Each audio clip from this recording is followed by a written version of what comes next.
오늘은 페마초드론의 모든 것이 산산이 무너질 때에서 연민으로 고통을 마셔라 라는 내용입니다. 작가이자 명상가인 스티븐 레빈의 책에는 이런 이야기가 나온다. 끔찍한 통증을 견디며 탄식 속에서 죽어가는 한 여자가 있었다. 그녀는 더 이상 고통과 원망을 견디기 힘들다고 느낀 바로 그 순간, 뜻밖의 다른 사람들의 고통을 체험하기 시작했다. 이디오피아에서 굶어 죽어가는 아이 엄마, 마약에 찌들어가는 10대 청소년, 산사태로 무너진 흙더미에 파묻혀 홀로 죽어가는 남자 등의 이야기가 예사롭지 않게 들렸다. 그것이 그들만의 고통이 아니라 모든 존재가 지닌 고통임을 이해하게 됐다. 나아가 그녀의 삶도 자기만의 것이 아니라 그저 삶 자체라는 걸 이해하게 됐다. 우리가 외부 공격에 완전히 노출돼 더 이상 자기를 보호할 수 없을 때, 존재 자체가 지닌 유약함을 받아들여야 할 때, 생명에 대한 연민인 보리심이 깨어난다. 16세기 티베트 불교의 스승 가라 카르마파는 이런 가르침을 남겼다. 모든 고통을 전부 받아들여라. 세상의 온갖 고통이 내 마음을 휩쓸고 지나가도록 내버려 두어라. 그러면 그 고통을 모두 자비심으로 바꿀 수 있다. 우리는 고통에서 스스로를 보호하는 일이 자신에 대한 사랑이라고 생각한다. 하지만 그럴수록 외부에 대한 두려움은 커지고 그런 행위가 습관으로 굳어지며 결과적으로는 더욱 소외될 뿐이다. 전체로부터 떨어져 홀로 남게 된다. 이는 자신을 감옥에 가두는 일이다. 그 감옥은 우리의 개인적인 희망과 두려움, 가장 가까운 사람이 갇힌 그런 곳이다. 우리가 고통이나 불쾌감을 피해 보호막을 칠수록 역설적으로 자신을 더욱 고통으로 몰아가게 된다. 반면 무엇이든 마음을 닫지 않고 상처를 받아도 상관없어 라고 내버려두면 오히려 만물이 하나이며 어떤 두려움도 없음을 차츰 알아차린다. 달라이라마는 이기적인 사람을 지혜롭지 못하게 이기적인 사람과 지혜롭게 이기적인 사람 두 부류로 나누었다. 전자는 자기만 위하려고 하다가 혼란과 고통에 빠진다. 후자는 스스로를 위하는 최선의 행위가 남 옆에 머무르는 것임을 알아차리고 그렇게 행동하고 기뻐한다. 만약 거리에서 아이를 데리고 구걸하는 여자, 겁에 질린 개를 무자비하게 때리는 사람, 참혹하게 얻어맞는 10대 등의 눈에서 두려움을 발견했다면 어떻게 해야 할까? 아마 대부분 차마 볼 수 없어 등을 돌릴 것이다. 그렇다면 이렇게 해보라. 느낌을 외면하지 말고, 슬픔에 부끄러워 말고, 고통에 두려워하지 마라. 지금의 경험이 우리 영혼의 약한 지점을 깨어나게 하고 이를 통해 삶이 바뀐다고 스스로를 격려하라. 통렌, 티베트어로 주고받기라는 뜻을 가진 명상이 있다. 이 명상은 우리의 보리심을 일깨우기 위해 만들어졌다. 이 명상으로 우리는 내면의 고귀한 마음과 만나게 된다. 통렌 명상은 고통을 받아들이고 기쁨을 내보냄으로써 우리에게 굳어진 습관을 반대로 뒤집어 보게 한다. 또한 공간을 만드는 이 명상은 우리 인생에 막힌 곳을 탁 트이게 함으로써 사람들을 자유롭게 쉬게 한다. 그 기법을 간단히 소개하면 이렇다. 통렌 명상은 고통이 어떤 형태로 들이닥쳐도 그것을 들이마신다. 이와 함께 모든 사람이 고통에서 벗어나기를 기원한다. 반대로 행복이 어떤 모습으로 와도 숨을 내쉬면서 행복을 내보낸다. 모든 사람이 행복하기를 기원한다. 몸 안에 나쁜 기운 대신 좋은 기운을 담는 명상과는 반대다. 남의 괴로움은 내가 맡고 내 안의 행복은 남에게 주는 것이다. 이 명상을 하면 삶의 무게가 한결 가벼워지고 마음이 후련해진다. 통랩 명상은 우리가 아무런 조건 없이 사랑하는 법을 일깨운다. 내가 아는 한 부부는 20년 넘게 죄수들을 돕고 있다. 이들 부부는 죄수들에게 명상을 가르치고 강연을 하며 책이나 소식지를 보내는 등 꾸준히 영적이고 현실적인 도움의 손길을 건넨다. 두 사람의 우편함에는 날마다 교도소에서 보내온 편지가 한가득이다. 매일 편지를 읽고 가능한 한 많은 답장을 쓰는 것이 부부의 중요한 일과다. 때로 부부는 편지에 적힌 죄수의 고통이 절절하게 다가와 고통에 휩쓸리기도 한다. 그때 그들은 편지에 쓰인 모든 고통을 들이마시고 편안함을 내보낸다.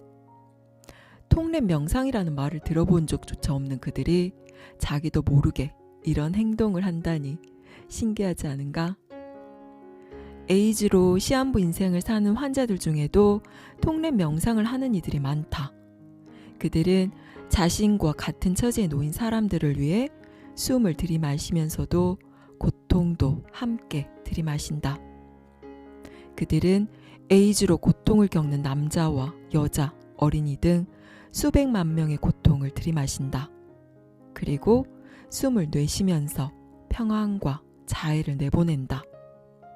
한 번은 그들 중 한 환자가 내게 이런 말을 털어놓았다.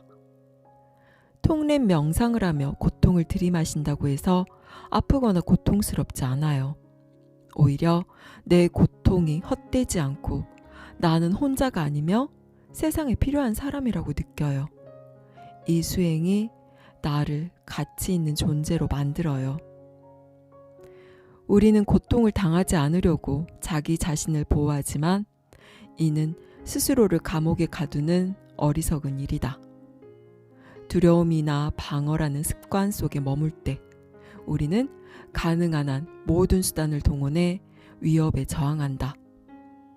자신에 대해 긍정적인 이미지를 연장하려고 안간힘을 쓰며 자신의 인생이 잡지 화보 같기를 소망한다. 박제화된 멋진 인생을 갈망하는 것이다. 하지만 우리가 고통을 기꺼이 들이마실 때 감옥은 사라진다. 자신을 외부로부터 지키는 경계심도 누그러진다. 나아가 그 단단하고 두꺼운 벽이 금세 허물어질지 모르는 허약한 벽이었음을 깨닫는다. 숨을 깊이 들이마실수록 우리를 보호하는 장벽이 무너지고 훨씬 깊은 차원까지 도달한다. 더불어 세상 만물을 향한 자비와 연민이 일어난다. 적어도 치과 의자에 앉은 것처럼 온몸을 긴장하며 살 필요는 없다. 평안과 자유의 숨을 내쉴 때도 우리를 에워싼 높다란 장벽은 무너져 내린다. 날숨은 우리 존재를 세상을 향해 송두리째 여는 것을 상징한다. 무언가 귀중한 것을 가졌다면 꽉 움켜쥐고 집착하지 말고 손을 활짝 펴서 남들과 나누라. 모두 줘버릴 수 있어야 한다. 그 자체로 우리는 신비로운 인간 체험의 보고이며 그것을 남들과 나누어야 한다. 통랩 명상 중 이런 일이 있었다. 한 남자가 아기였을 때 성적 학대를 받았던 기억을 떠올렸다. 그는 자기도 모르게 겁에 질리고 무기력했던 그 시절의 고통을 들이마셨다. 그 다음에는 온 세상 아기들의 고통을 대신에 들이마셨다. 무시당하고 학대받고 질병으로 신음하고 전쟁으로 간신히 목숨만 부지한 아이들이었다. 그 보리심이 어디서 왔는지 그는 알지 못했다. 하지만 그는 보리심을 발견했다. 깨달은 마음은 언제나 그렇게 나타난다. 그 마음을 위해 만반의 준비를 갖추고 힘겹게 투쟁할 필요는 없다. 전략조차 세우지 못하고 어느 길로 접어들어야 좋을지 알 수 없는 순간, 아무것도 없이 허허러운 순간, 보리심은 언제나 그 자리에 있었다는 듯 모습을 드러낸다. 그것은 불교에서 공이라고 부르는 근원적 열림의 모습이다. 연민과 자비, 따삼이기도 하다. 공격받을지 모른다는 생각에 주의를 경계하면 보리심을 차단하는 것이다. 이것과 저것 사이의 긴장, 나와 남 사이의 대결 등 모두 내려놓을 때 그 빈 들판에 보리심이 일어난다. 상대적인 차원에서 우리는 보리심을 모든 존재와 본질적으로 하나라는 감각으로 체험한다. 절대적인 차원에서 우리는 무상이나 열린 공간으로 경험한다. 보리심에는 우리가 의지할 곳이 없다. 우리의 관념이나 이상은 모두 무너져 내린다. 좋은 사람을 찾거나 믿고 의지할 곳을 계획한다고 보리심을 얻는 것도 아니다. 그러기에 보리심은 훨씬 모호하다. 보리심을 이용해 자신의 어떤 면을 없애거나 새로 만들기도 어렵다. 그것은 고통이 없다는 추상적인 개념으로 축소할 수 없다. 아무것도 일어나지 않으며 아무것도 행해지지 않는다는 말로 모든 것을 떨쳐버릴 수도 없다. 보리심이 가진 상대적이고 절대적인 차원은 한데 어우러져 우리를 영원한 사랑으로 이끈다. 자비와 공은 영원한 사랑의 특성이다. 여기까지 페마초드론의 모든 것이 산산이 무너질 때였습니다.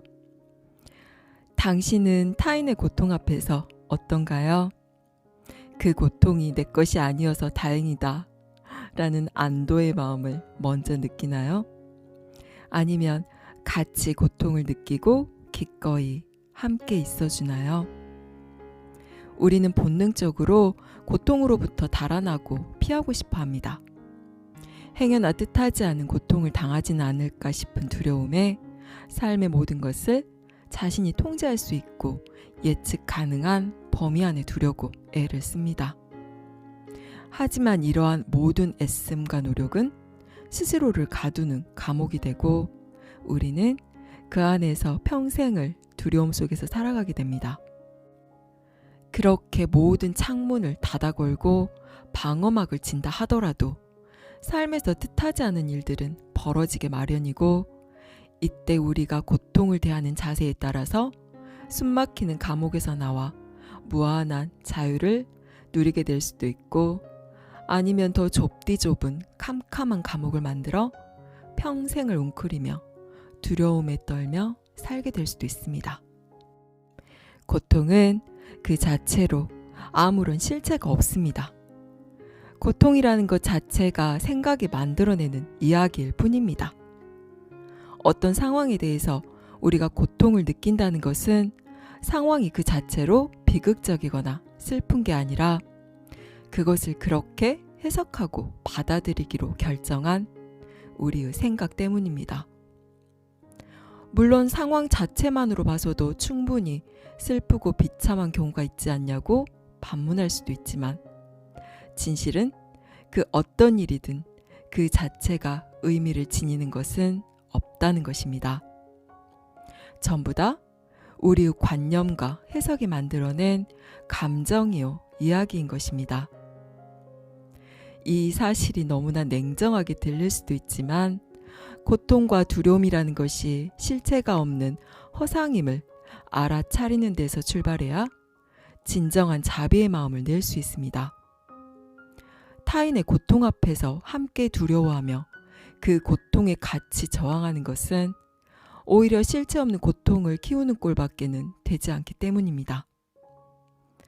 고통과 두려움이 실체가 없는 허상임을 알 때 우리는 진정으로 타인의 고통 옆에서 열린 마음으로 같이 있어줄 수 있고 타인의 고통을 함께 껴안을 수가 있는 것입니다. 먼저 자신의 고통과 두려움을 피하려 하지 말고 똑바로 직면하세요. 고통으로부터 자신을 지키고자 쌓아온 방어벽이 얼마나 자신을 한계짓고 경직되게 만들었는지를 바라보세요. 그렇게 자신이 만들어 놓은 허상들을 하나씩 알아차리고 자신의 경계를 허물 때에야 온 세상의 타인을 품어 안을 수 있습니다. 감사합니다. 사랑합니다.